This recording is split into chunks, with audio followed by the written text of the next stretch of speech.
Monday, it was this station's 17th anniversary, 17 years as America's favorite radio station. And so all week long, we've been taking votes on the P1's favorite moment in those 17 years, and I bet we have had 200 different moments nominated. Getting a lot of votes, some of the bits that you will hear now in this segment as we look back at some of those great moments. Yeah, a lot of comments have filtered into GordonKeith.com, and I posted up an open forum for the P1s to share their memories. 260 so far, Junior. 260. A couple of things that I'd forgotten about. One guy reminded us, do you remember there was a dude that showed up at one of our road shows at a driving range wearing a gorilla suit and holding up a sign that said, Jabari just touched home. And it was like right after DPD shot and killed Jabari.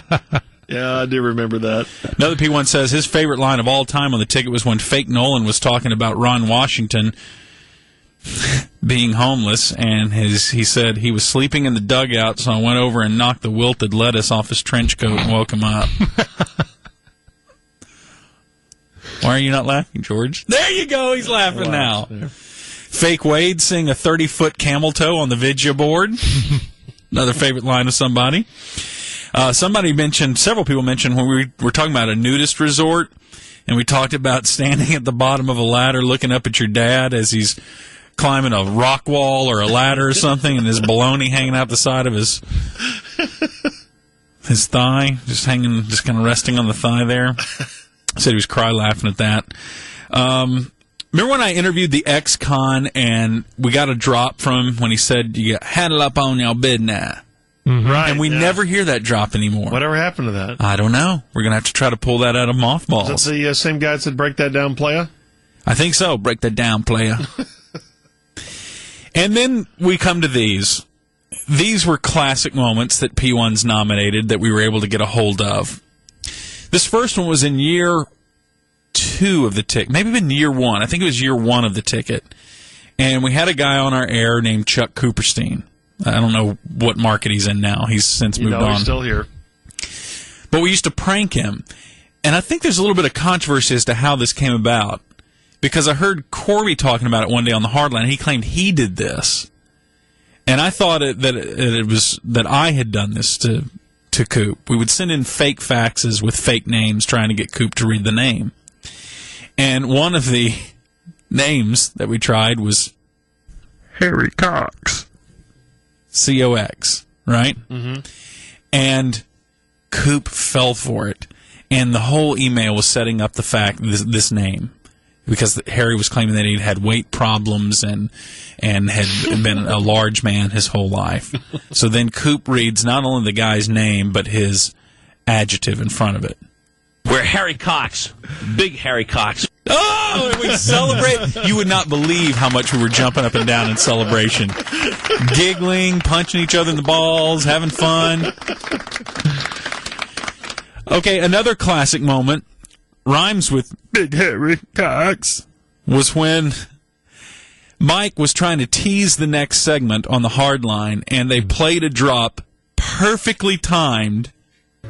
It was a fake band name that he had read several weeks and months before, and they took that drop and they perfectly placed it during a Mike Reiner tease. My sister's stinky box. Oh, my God. No, somehow we have played the wrong one. Ooh. Yeah. That's the only one I found. Let's get on to the full bits that we have, or at least the, not 1 second bits. Oh, okay. This is Davey as he's doing a ticket ticker, and he got to laughing. Despite the fact that traces of cocaine were found in his pee-pee, the death of Julius Irving's son, Corey, has been ruled accidental. Last month, the 19-year-old was found submerged in his car in a pond near the family's home. It's called the schlong. Sorry, it's a death. Wrap it up, you're done. You'll never recover. It's a death, and I'm trying to be serious. Investigators say trees obscured the view of the pond, and Corey Irvin was found in the back seat, evidence that he was trying to get out. That's Ticket Ticker service at Burger King. Gosh. Visit Burger King now and get 2 Whopper sandwiches, America's favorite burger, for just $2. 2 juicy frame-broiled Whopper sandwiches for $2 at Burger King. Price and participation may vary for a limited time only. I'm Dave Lane, reminding you to get select ticket t-shirts while they last for just $10 during our summer clearance sale online at www.theticket.com. Worst thing to laugh at. That's my favorite. Anybody losing it during a ticker moment. Horrible time to get the giggles. The most highly voted moment of ticket history is still my stupid arrest in Green Bay. I was up there with the Hardline broadcasting, went out on Lambeau Field, ran some pass patterns, yelled out some offensive stuff, maybe spit on the Green Bay logo, I don't know. And I was arrested for this, the only time in my life I've been arrested. And it unfolded on the air for about 10 minutes, and people were riveted to their radios hearing what was going to happen. I mean, they heard the cop approach me from behind, running up, grabbing my phone out of my hand, turning it off. And then, you know how the Hardline handled it? Ignored it. They ignored it, pretended it didn't happen. Instead of milking, 3 more hours of great radio out of it, they just ignored it. And then finally they came and bailed me out. So there was 2 things they ignored in ticket history on the Hardline. You remember what the 2 things are? Yes. The Green Bay arrest. Yeah. The death of Mark II and the death of Mark II and A. They refused to talk about either of those 2 incidents for some crazy reason. So we're going to bring you a truncated version of the Green Bay arrest. This is the last minute before the cop actually apprehended me and tore my shirt and was very brutal with me, even though I was in full compliance. And at the end, turns off your phone, right? Yeah. What happened? Huh? There we go. What happened? Well, I just went on by him. Now, we got the sound of sirens out here. So have you found a way out yet? Working on it. Well, where are you? You got to do some play-by-play here, Gordo. Well, I'm walking up under the bleachers right now, up under the stadium, where they have the concession and all that business. Okay, right. Well, you're about to be out of there. Yeah, you are about to be out of there, aren't you? Has the worst passed yet? Huh? Has the worst passed? I think so. Okay, well then get out of there and get back over here. And Was he talking to somebody? What's that? All right, now there was a guy that just grabbed me. A cop, right? That's a cop. He grabbed me by the shirt and tore the shirt. What are you doing with the phone? Uh-oh.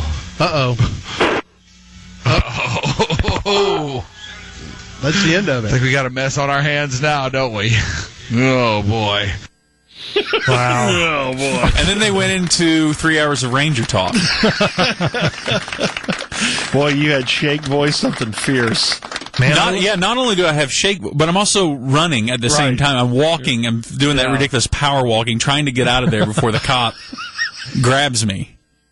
Well, I'd have had shake voice, too, if there were cops after no doubt. me. And I remember listening, just like everyone else, going, okay, so what happened? Where's Gordo now? And they never told you until the very next day.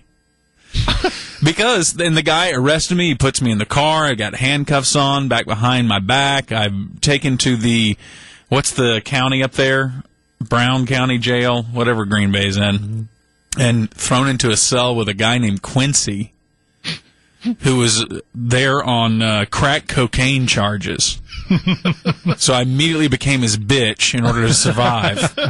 And you were in for 3 hours? I was in for 3 hours. Just enough time to organize a soccer team to try to break out. And how did you finally get out? Did the Hardline come bail you out? Grego came and bailed me out, yeah. How funny. Grego paid for my bail, but I got a mugshot and all that kind of stuff, and that was the cover of our Guy's Guide once. Awesome. What a great moment. Yeah, and that was, 12 years ago now? Oh, no, 14 years ago? Yeah. Wow. All right, awesome stuff. Good job, Gordo. You want to do the other one that got all the votes, the number one cop moment? Oh, yes. We've got that full bit. We have that ready? We're assured that it's the full bit this time. We've been assured. Oh, so this has been previewed. Okay, here we go. Here is Grego interviewing our future mayor, David Kunkel. Ryan's was not in this day. Right. So this is Grego trying to prove that he can drive the bus on his own. Right. That's the whole setup to this, is that, and it was a whole week. I think Ryan's was out for the whole week. Mm-hmm. And so Grego was in charge. And so he had tons of guests up in studio, and one of them happened to be David Kunkel. And Grego... This is the problem. Grego his strength is never doing the formatics, coming in and out of breaks. So they panic him. It panics him so much coming in and out of breaks that he gears all his energy towards that. Well, then he comes out of the break, he gets that done, and he sighs, lets out a sigh of relief, and realizes he has no questions prepared for the chief. And he panics. We were talking with the number one cop in Dallas, the number one cop, the commissioner, chief of police, David Kunkel. What, do you like this gig? No, I love my job. It's, that wasn't the question. Do you like your job? No, I said, do I love, maybe I didn't understand the question. Okay. I mean, do you like being chief of police?